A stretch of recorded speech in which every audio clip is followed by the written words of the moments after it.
জানলে আমাকে মাইক দিবে। এখন মোবাইল দেখতেছে, দেখে নেই এখনো যে আমি চুরি করে মোবাইল দেখতেছি। ডিসকো গাইস তো বিশেষ করে অনেক বড় আছে, একটা 5টা সৃজনশীল লিখতে হবে, মাত্র আমি একটা সৃজনশীল লিখছি, তার জন্য অনেক ভয় লাগবে। গাইস দেখো হচ্ছে এখন পড়ালেখায় আমি এতগুলো যে পড়া লিখছিলাম মনে হচ্ছে না। তো আমার হচ্ছে বিজ্ঞান অনেক বেশি লেখা ছিল, সৃজনশীল 5টা ছিল, সো 5টা শেষ করছি। আমি বেশি পরিমাণে হাতে লিখতেছিলাম, কিছুগুলো অনেক বড় বড় করে লিখতে হচ্ছিল। নর্মাল যেভাবে লিখি ছোটোখাটো ভাবে লিখে অনেক বড় করে লিখতে হচ্ছিল। এখন আমার অনেক বেশি ফালতু একটা ফিল হচ্ছে, অনেক বেশি বোরিং একটা ফিল হচ্ছে। আর অনেক অনেক পড়া আছে, সো ব্যাটাগুলো কমপ্লিট করতে হবে।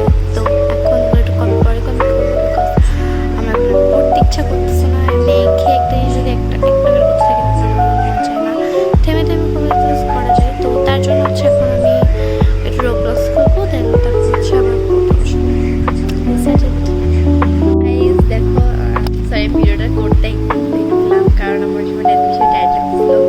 সো আমাদের রোবলক্স অনেকে খেলা শেষ। তো রোবলক্স খেলার পর আমি কিছু ম্যাথ করে নিলাম, মানে এরপর যে পড়াগুলো ছিল সব পড়া কমপ্লিট করছি এমনটা না, মানে জাস্ট ম্যাথটা করছি। বিজ্ঞানের মধ্যে যে সৃজনশীলগুলো ছিল, তো ম্যাথে তো অনেকগুলো পড়া ছিল, প্লাস বিজ্ঞানও। তো আমি বেশি পড়াগুলো সবগুলো আগে পড়ি, কারণ ওগুলো আমার মনে হয় পরবর্তীতে পড়তে সময় লাগবে, তার জন্য। তো কালকে হচ্ছে টিচার